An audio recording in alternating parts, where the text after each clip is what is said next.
Oi pessoal, boa noite, tudo bem? Tô fazendo uma experiência aqui, né, de mandar as aulas online para vocês. Espero que dê tudo muito certo. Estamos todos aí empenhados em não deixar a peteca cair para tudo dar certo, né? Bom, pessoal, então vamos revisar o que a gente aprendeu na última aula. A gente falou sobre administração estratégica e eu expliquei para vocês o conceito, a definição de estratégia. Se vocês lembrarem, eu comecei explicando que ela nasceu lá na Grécia, né, que ela significa a arte suprema dos generais que fazem a guerra, e expliquei para vocês que essencialmente, né, o conceito de estratégia ele faz uma analogia com as manobras militares, porque quando ainda não existia empresas, né, para serem administradas, a gente estava falando de povos, civilizações, impérios, né, o objetivo era conquistar território, era expandir o império em algum lugar. Então, o uso da estratégia vem da manobra militar a fim de fazer essa expansão e de aniquilar o oponente, né? Ou seja, o inimigo, tá? E aí eu fiz uma analogia falando para vocês que então nos dias de hoje, na linguagem corporativa, no cenário de negócios, né, nós não podemos matar o nosso concorrente, mas a gente pode trabalhar selecionando meios, recursos, ferramentas, né, traçando um plano para a gente anular o efeito da concorrência. É assim que a gente vem trabalhando hoje com a administração estratégica. Lembram, né? Contei alguns cases para vocês, inclusive de alguns alunos que também compartilharam comigo algumas ações que foram feitas, né? E eu contei isso para vocês em sala de aula. Tudo bem? E eu ainda expliquei, se vocês relembrarem, eu fiz um desenho para vocês de um círculo e expliquei que a estratégia ela pode acontecer em 3 dimensões, né? No nível estratégico, que seria um objetivo que é traçado para a empresa como um todo, o nível tático, que envolve, né, os setores, como os setores vão contribuir para aquele plano corporativo, e o nível operacional, que seriam as seções, as unidades, as células, como que eles contribuem para o objetivo do setor e daí automaticamente o setor contribui para o nível estratégico e corporativo da organização. Então ele acontece em 3 instâncias: estratégico, tático e operacional. Beleza? Tá lembrado disso? Tudo bem até aí? Então foi aí que a gente parou, eu até expliquei para vocês, por isso que a gente escuta os termos estratégia de marketing, estratégia de recursos humanos, a estratégia de finanças, porque existe a dimensão tática que é por setor, né? Mas ela ainda pode ser ou expandida, né, para o nível corporativo, a empresa como um todo, e normalmente quando a gente cria as estratégias assim, fatiadas a nível tático, é para contribuir para a empresa como um todo, né? E ainda pode ter um desdobramento dentro do próprio setor para os planos operacionais. Tudo bem? Tranquilo? Isso a gente vai desenvolver mais ao fim da disciplina, né? Mas só para vocês já irem tendo essa consciência e irem compreendendo como que essas ferramentas vão nos auxiliar. Tudo bem? Então, eu deixei também para vocês o conceito de que estratégia, né, é a realização de algum objetivo a fim de anular ou frustrar o efeito do concorrente, tá bom? Esse material que eu tô recapitulando tá todo nos slides, eu tô postando junto para vocês com essa videoaula, beleza? Tá? Aí eu terminei nossa aula mostrando para vocês o maior case de estratégia, que foi o cavalo de Troia. Tudo bem até aí? Tranquilo?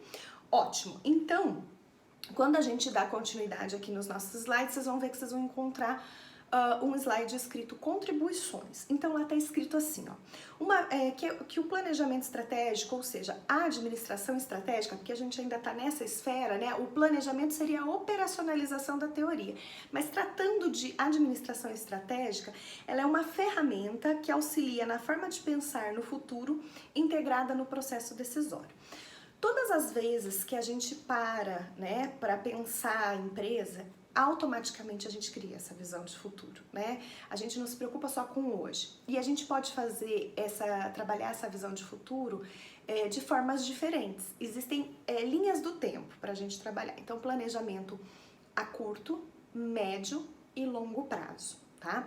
Depois a gente vai ter uma aula só falando de objetivos e de prazos, mas só para vocês entenderem que realmente toda vez que a gente senta para pensar na administração estratégica da empresa, em operacionalizar a teoria com o planejamento estratégico, a gente acaba tendo uma visão sim de futuro e isso vai impactar em todas as decisões que a gente toma dentro da empresa. Tudo bem? Então, estão vendo que o autor, né, estamos trabalhando hoje com o Chiavenato, né, ele coloca isso de forma muito eficiente.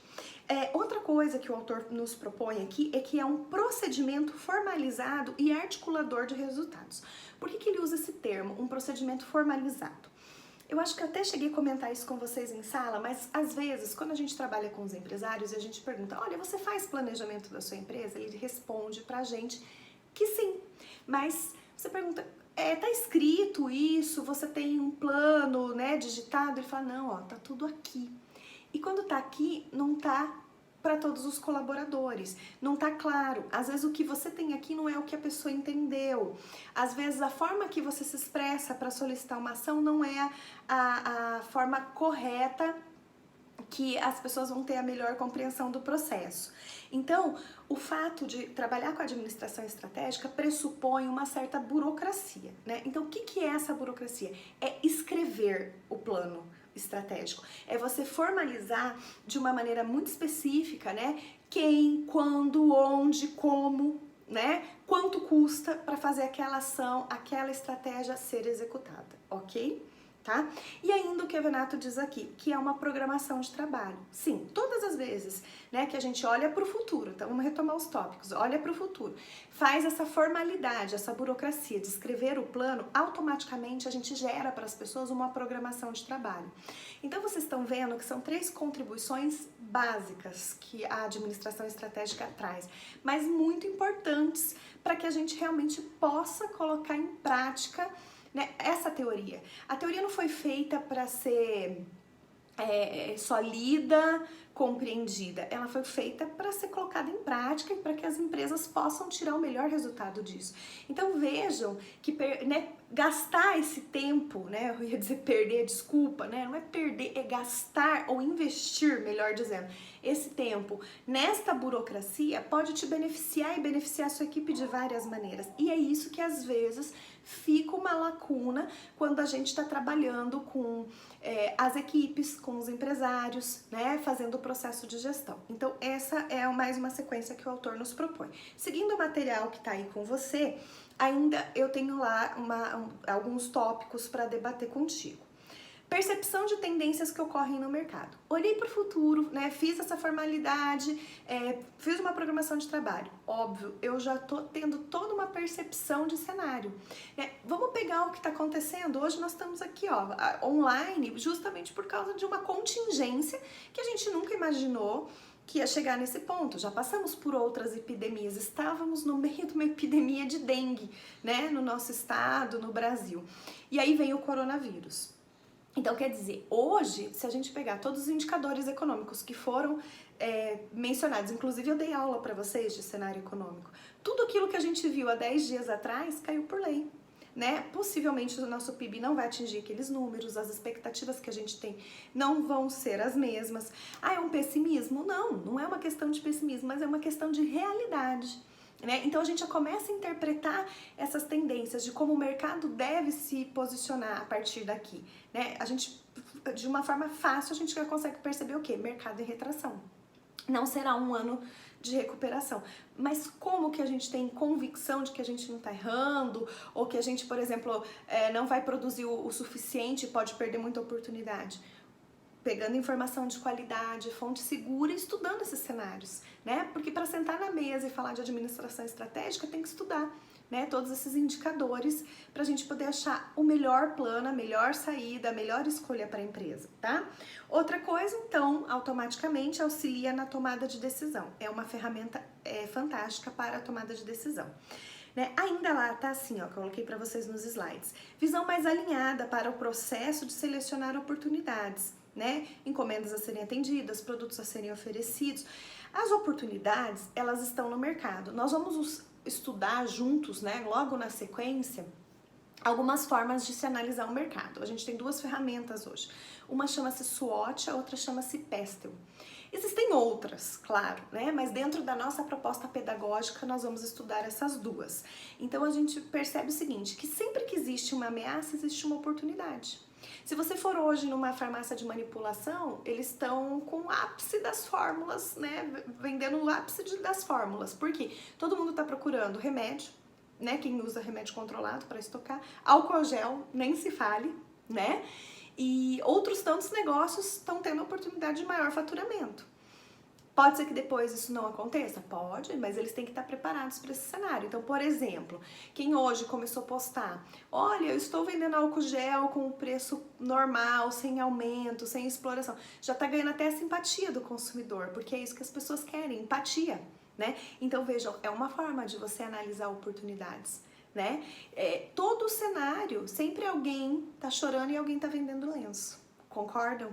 Né? É que o vídeo aqui a gente não tem tanto tempo de explanar, porque senão ele fica muito pesado, mas a gente tem N possibilidades hoje no mercado, e sem trabalhar com o lado antiético e oportunista, no sentido de ser estratégico e usar a inteligência de mercado para trabalhar, né? Então é isso que a gente precisa pontuar para vocês, tá bom? E o último item que tá lá é estabelecer metas e objetivos de longo prazo para a empresa e adotar cursos de ação. Vocês concordam comigo que a maioria das empresas não pensa a longo prazo, elas pensam no hoje, no amanhã, daqui 30 dias, um semestre talvez, no máximo um ano. Né? Quando a gente tem empresários que são bem programados. Talvez a gente tenha pequenos negócios que as pessoas não têm essa visão. Concordam comigo? Então, o que acaba acontecendo? Acaba sendo difícil as pessoas preverem cenários se elas não têm essa visão de longo prazo. Né? O que seria longo prazo, para você me entender melhor? O planejamento acima de 24 meses, né, até 5 anos. Tá? O curto prazo é até 12 meses, o médio prazo é de 13 meses até 24 e acima de 24 meses até 5 anos o longo prazo. Isso é o que a literatura diz. Existem alguns segmentos que a gente nem pode usar essa escala, que, por exemplo, você pegar a área de tecnologia, tudo isso é muito mais rápido, mais volátil, a gente tem que calcular com muito menor prazo, né? Mas ainda assim, é uma situação que a gente percebe que muitas empresas não fazem esse planejamento. Então, trabalhar com administração estratégica é você pensar a sua empresa com longevidade. Então, eu pensar o meu negócio hoje para daqui 5 anos faz muita diferença, né? As escolhas, as decisões, se eu vou ampliar, se eu não vou ampliar, tudo isso tem impacto financeiro, né? Tem impacto social pelo número de empregos que eu vou gerar, tudo isso faz muita diferença. Então a administração estratégica nos proporciona isso, beleza? Tá? Na sequência, então, o Las Casas, né, nos dá uma pista do que seria um bom plano estratégico, né? E a gente vê o seguinte, que cada subsistema, ele tem uma característica. Né? Para cada área eu vou ter um plano específico. Para marketing, eu vou usar os subsistemas de marketing. Para RH, eu vou usar os subsistemas de RH. Mas o que eu posso falar para vocês é assim, ó, de modo geral, a gente tem que contemplar, né, todas as áreas da empresa para fazer um bom plano estratégico, porque uma é interdependente da outra. Não adianta você vender se alguém não consegue entregar. Então, o seu departamento de marketing tá fantástico, mas o seu de logística não tá bom, vai dar problema. Não adianta você vender, ter capacidade de entregar se as pessoas não estão felizes, então o teu RH tem que estar envolvido nisso. Não adianta fazer todo esse movimento se a produção não consegue cumprir os prazos que você prometeu para o mercado. Tá vendo? Então a gente tem que ter planos estratégicos que contemplem todos os departamentos da empresa. Agora, como é isso? Depende do tamanho de cada empresa, depende da configuração de cada uma, certo? Tá bom? Pessoal, esse era o material para hoje, tá? Claro que aqui é um pouco mais rápido do que na sala de aula, né? Mas a ideia era chegar nesse conteúdo para vocês fazerem, né? Para eu fazer as provocações e vocês chegarem nas reflexões. Se vocês acharam que precisa, né, ir um pouquinho mais devagar, dar mais algum exemplo, eu estou à disposição de vocês pelas redes sociais, pelo WhatsApp, e a gente vai mantendo o contato, tá bom? Por hoje, agradeço, né, a paciência de vocês, a boa vontade de mudar os hábitos aí para a gente conseguir atingir os nossos objetivos. Obrigada!